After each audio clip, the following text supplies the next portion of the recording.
Salut tout le monde, j'espère que vous allez bien. En tout cas, bienvenue sur votre chaîne comme d'habitude. Et aujourd'hui, on va aller un peu dans la nostalgie des années bien passées. Alors, les amis, aujourd'hui, ici, on va parler de l'IA. Mais pas n'importe quelle IA. Ok? Si vous remarquez bien, bon, pour les vieux de la vieille comme nous, l'IA date d'il y a super longtemps. Mais quand je dis super longtemps, c'est vraiment super longtemps. Et cette fois-ci, je vais me concentrer sur l'IA dans les films des années 80-90, on va dire ça comme ça. Oui, parce que qu'on le veuille ou pas, on a tous en tête un film comme celui-ci. I'm Reese. It's assigned to protect you. You've been targeted for termination.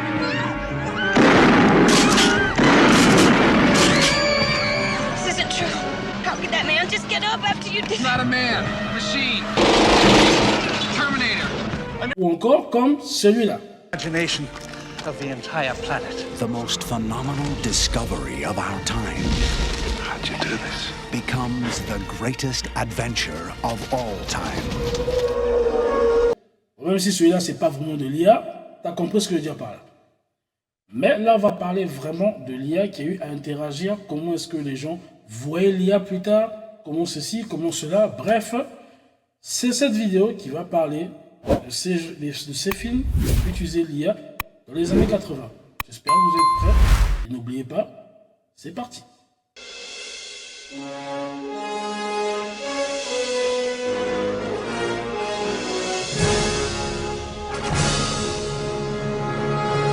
Nous allons commencer avec Blade Runner. Alors, un petit résumé voilà, sur le film. Blade Runner, c'est quoi? Ok, sorti en 82, les amis. Sorti en 82. C'est quand même vieux. Hein. Ça date. On est plutôt jeune, en fait. C'est pas faux. Bref, le résumé nous donne quoi? Écoutez. Dans un Los Angeles dystopique de 2019, Rick Descartes est un Blade Runner chargé de traquer des réplicants, des androïdes identiques aux humains créés pour travailler hors de la Terre. Ces réplicants qui ne sont censés avoir aucune émotion deviennent toutefois conscients de leur existence limitée et cherchent à prolonger leur vie. Descartes finit par remettre en question la nature de sa propre humanité et celle des réplicants. Et en gros, voilà, c'est ça. C'est ce que tu as connu aujourd'hui dans le jeu Detroit Become Human. À peu près c'est pareil. On va dire ça comme ça. Mais là, on parle d'un film de 82. Et là, les voitures volantes en 2019, il y aura ceci, il y aura cela, le futur, c'est bah. En 2024, il n'y a encore aucune voiture qui est volante. Mais, on est déjà en train de voir des petits, comment on appelle ça, des petits robots qui sont en train d'apparaître au fur et à mesure.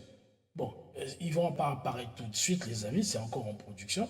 Notamment, vous avez vu dernièrement, Elon Musk a présenté son Android, comment il appelle déjà, hein? J'ai oublié le nom, celui-là. Voilà. Ou encore, l'autre dont j'ai parlé dans une vidéo sur une chaîne sur laquelle je travaille de temps en temps. Ce robot qui est là pour aider les gens dans leurs tâches quotidiennes durant le ménage et tout. Ouais, bon, ce robot-ci, il n'est pas encore là, mais il va arriver. Donc, au fur et à mesure, on va dire que l'IA est en train de faire son boulot, oui, c'est vrai. Mais on en parlait déjà dans les années 82, à travers Blade Runner. Après, il faut quand même avouer que Blade Runner, c'est un film qui soulève des questions sur l'existence, sur la mémoire, sur l'identité et même l'essence de l'humanité en tant que telle. Parce que si on arrive à un moment de la vie où il faut commencer à avoir des robots pour pouvoir se sentir humain ou prendre un robot pour femme, en fait, bref, vous voyez un peu ce genre de choses, ça devient compliqué. Et même dernièrement, il y a un type qui s'est marié avec une IA.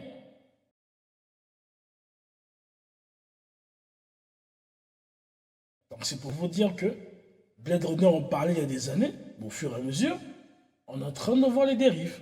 Sans compter les robots pour adultes qui vont bientôt arriver. Les amis, on ne sait pas dans quoi on va se mettre. Franchement. Et sans oublier aussi le fait que dans ce genre de film, dans ce film plus particulièrement, l'IA dépassait disons, les attentes de leur maître. Donc ça va les humains. Donc c'est-à-dire qu'au fur et à mesure, l'IA elle-même se dit que bah, je suis un être vivant. Pourquoi est-ce que je souffrirais autant? Think about it. On ne sait jamais. Allez, on passe au film suivant. Alors, pour ce prochain film, nous avons un titre qui s'appelle War Games. Et War Games aussi, c'est vieux, 83. Ouais, ça ne nous rajeunit pas, on a compris. Ok. Par contre, c'est un film qui a une petite subtilité, oui. Oui, je dis, c'est très important parce que tu vois, ce film. Alors, de quoi parle ce film? Essayons de lire le résumé ensemble. Vous voulez bien? David, un adolescent passionné d'informatique, parvient à pénétrer dans un système militaire sans le savoir. Il active un superordinateur, le WOPR, WOPR, conçu pour simuler les stratégies de guerre. Pensant jouer à un jeu, David lance une simulation de guerre nucléaire qui déclenche une alerte mondiale. Vous avez bien entendu, qui déclenche une alerte mondiale. Alors là, c'est quand même dangereux. Et que nous dit ce genre de film? Ben, ça nous montre un peu les faiblesses qu'ont l'humanité de pouvoir trop se reposer sur l'IA, sur l'ordinateur, sur la machine.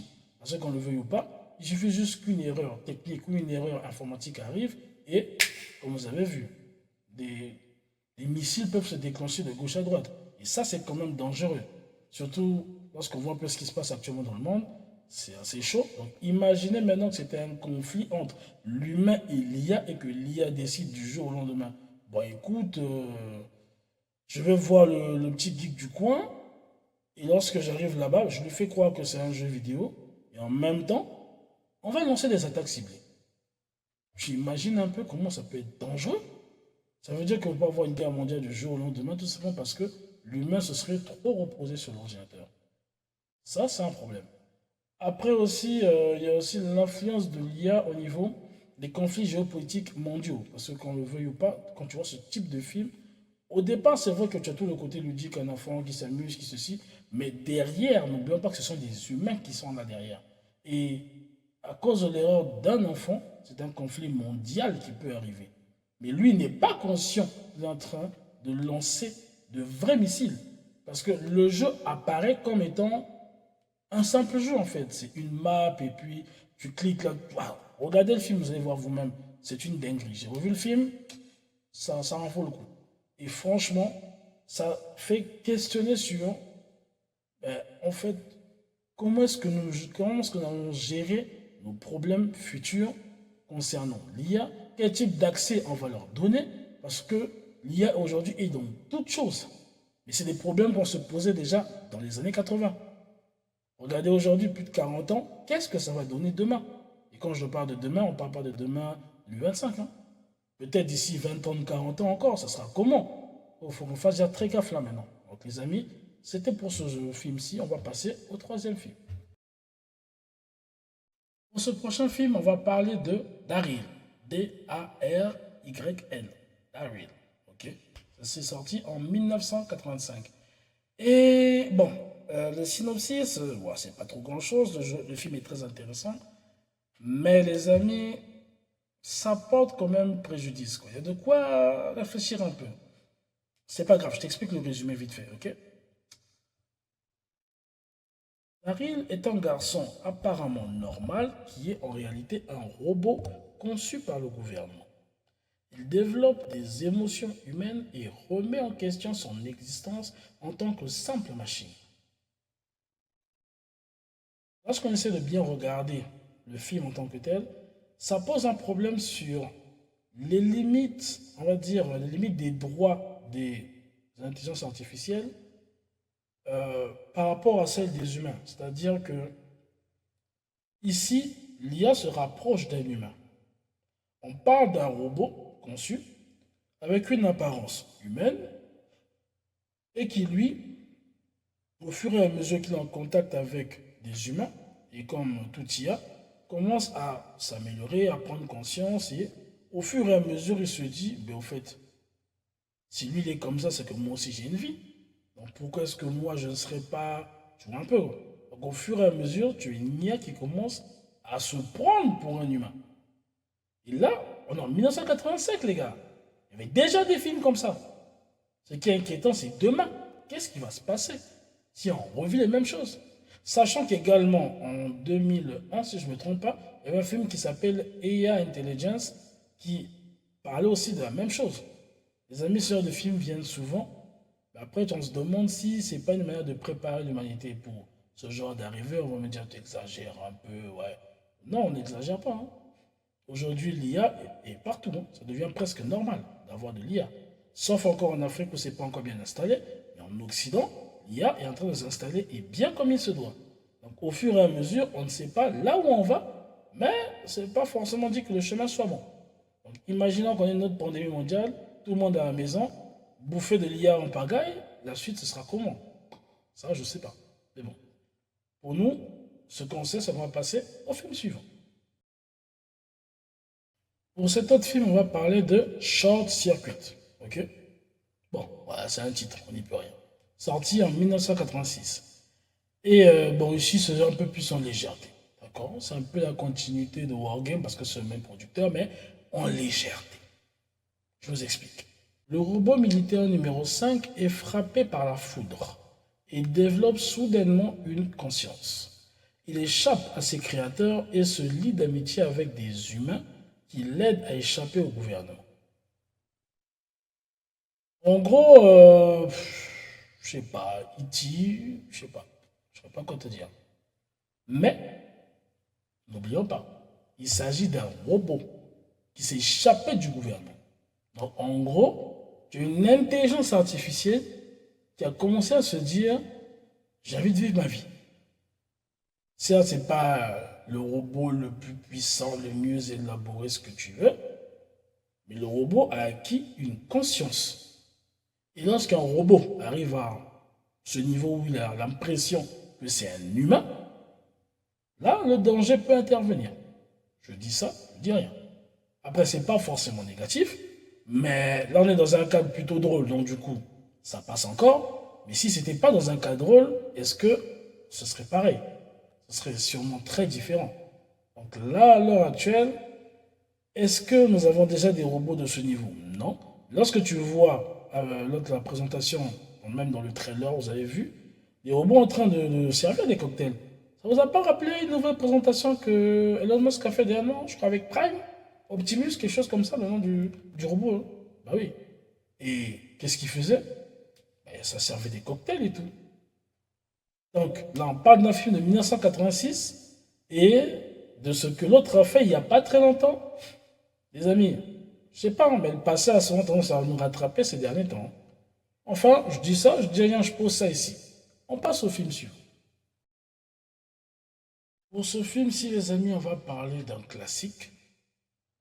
Ah ben, bien sûr, un classique des classiques. Hein. Il s'agit de notre doyen à tous, Robocop. Oui, oui, oui, oui, les amis, je sais très bien. Vous allez rire, mais c'est une réalité. Robocop. Bon, je vous fais quand même un petit résumé, hein, pour ceux qui ne savent pas de quoi il s'agit. Alex Murphy, un policier gravement blessé, est ressuscité sous forme d'un cyborg. Bien qu'il possède une partie de son humanité, il est en grande partie contrôlé par des protocoles robotiques et sert d'instrument de justice, mais aussi de propagande pour une société corrompue. Les amis, si vous avez jamais vu le film de Robocop, c'est pas la joie. C'est agression, meurtre, explosion, tout ce qu'il ne faut pas. Et quand tu es flic, c'est pas mieux. Donc, imagine un peu l'univers dans lequel Murphy évolue, jusqu'à devenir quelqu'un de modifié. Et tout ce qu'il y a de lui qu'on a pu récupérer, c'est son cerveau, son poumon et ses cœurs. Je crois même, oui, le cœur aussi. Donc c'est vite fait, quoi. Tout ce qui fait de lui un humain, il n'y a presque plus rien. Et un cerveau, ça peut se contrôler, ça peut se modifier. D'où le fait que nous sommes sur, on va dire, un film qui parle des problèmes d'éthique sur l'usage de l'intelligence artificielle ou même de la machine par rapport à l'humain, sur un problème sociétal en tant que tel. Parce que quand on remarque bien ce qui est en train de se passer, on est en train de demander à un humain d'avoir un comportement d'ordinateur pour pouvoir protéger le monde. Et c'est un humain. Même s'il n'est plus tellement humain que ça reste quand même un humain. Et ce qui est certain, c'est que demain, parce que j'emmène les choses graduellement pour qu'on essaie de comprendre. Lorsque l'on remarque un jeu, un film comme Robocop, On peut aussi le comparer avec Cyberpunk 2077, là où l'humain est modifié. Et l'humain même, il est content d'être modifié parce qu'il se rapproche de la machine. En gros, c'est une forme de vie éternelle que l'humain souhaite.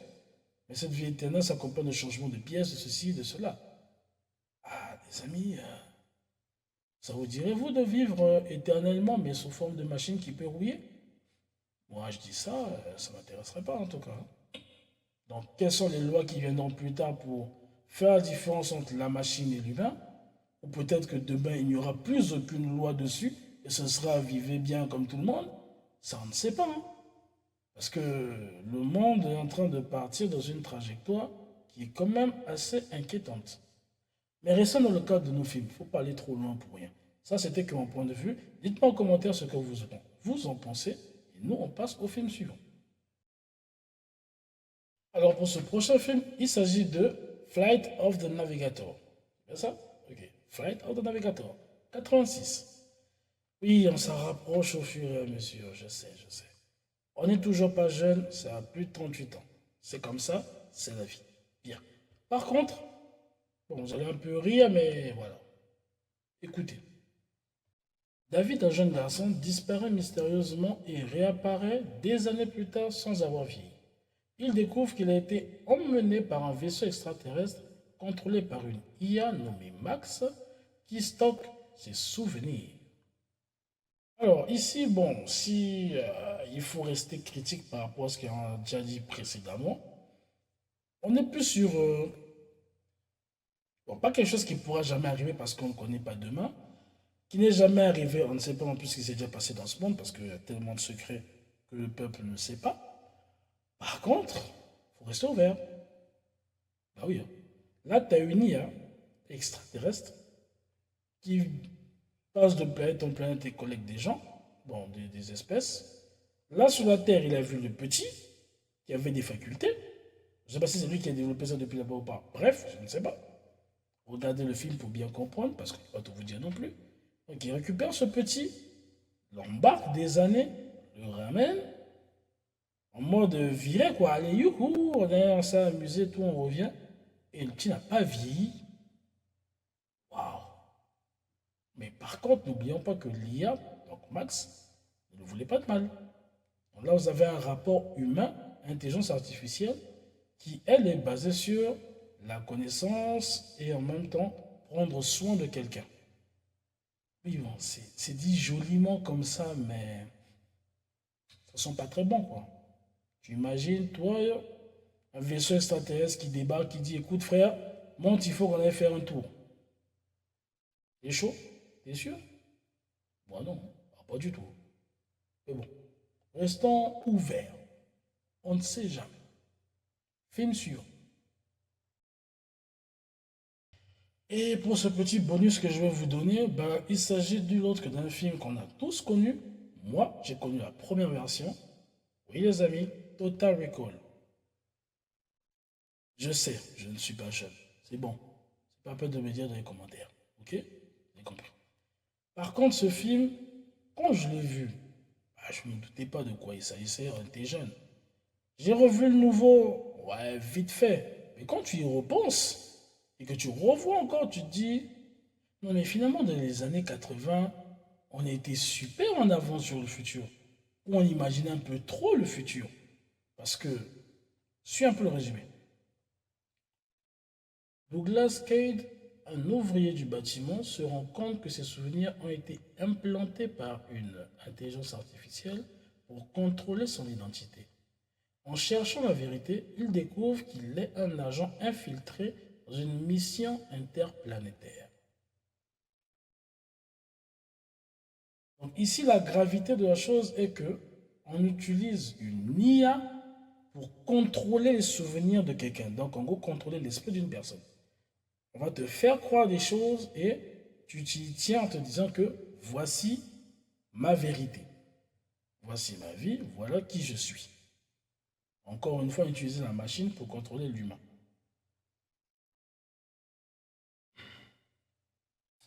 Les amis, les souvenirs artificiels, ça reste dangereux. Oui, c'est un film, mais on ne sommes pas loin. Parce qu'avec toutes les recherches qui sont en train d'être faites, d'ici 2 matins, ce genre de prototypes ou protocoles pourront peut-être exister pour permettre à des personnes qui ont souffert d'un passé traumatisant de se faire greffer des souvenirs beaucoup plus joyeux et de penser que c'est ça leur vérité. Ou encore, je sais pas, dans un cadre militaire ou quoi, on ne sait pas. Parce que ça reste dangereux. Utiliser, travailler sur la mémoire d'une personne. Qui donnera les autorisations pour cela? Sur la base de quoi il faudrait qu'on te manipule tes souvenirs ou pas? Tu vois, il y a plein de questions éthiques qui peuvent être posées là-dessus. Et franchement, les amis, ça fait quand même un peu peur. Et n'oublions pas que le premier film est sorti en 1990. Donc, c'est des choses dont les gens en parlaient déjà. Et au fur et à mesure que l'IA est en train d'évoluer, je ne serais pas surpris qu'on arrive à cela d'ici très bientôt. Dites-moi ce que vous en pensez là-dessus. Ça y est, c'est tout pour moi. J'espère que cette vidéo vous a plu. Comme vous voyez, je crève de chaud depuis le début. J'étais obligé de couper pour avoir un bon son au niveau du micro, pour que vous ne vous plaignez pas beaucoup. Et donc, j'espère que cette vidéo vous a plu, les amis. Comme d'habitude, les petits pouces bleus, les abonnements. On va revenir très bientôt pour une nouvelle vidéo. Et j'ai aussi d'autres vidéos qui sont sorties, les amis. S'il vous plaît, donnez-moi de la force. Allez-y, que ce soit sur Tenet ou sur la tier list et autres. J'ai d'autres vidéos qui vont aussi sortir. Donc, je vous en prie, les amis, poussez au maximum. Et si on atteint normalement les 1000 abonnés avant la fin de cette année, je vous en remercierai. Je sais pas, je vous le demande plutôt, excusez-moi. Je vous le demande, abonnez-vous en masse à la chaîne. Si vous avez des propositions de vidéos, allez-y, dites-le moi dans les commentaires. Et si vous voulez une partie 2, d'accord, par exemple, pour cette vidéo-ci, si vous voulez une partie 2, dites-le moi aussi dans les commentaires. Parce que c'est quand même très intéressant de pouvoir se faire un petit top comme ça. Ou on peut le faire sous forme de tier list. Bref, il y a beaucoup de choses à faire. C'est un concept qui est lancé. Et j'espère qu'il vous plaira. Donc, à très bientôt pour une nouvelle vidéo, la famille. Ciao!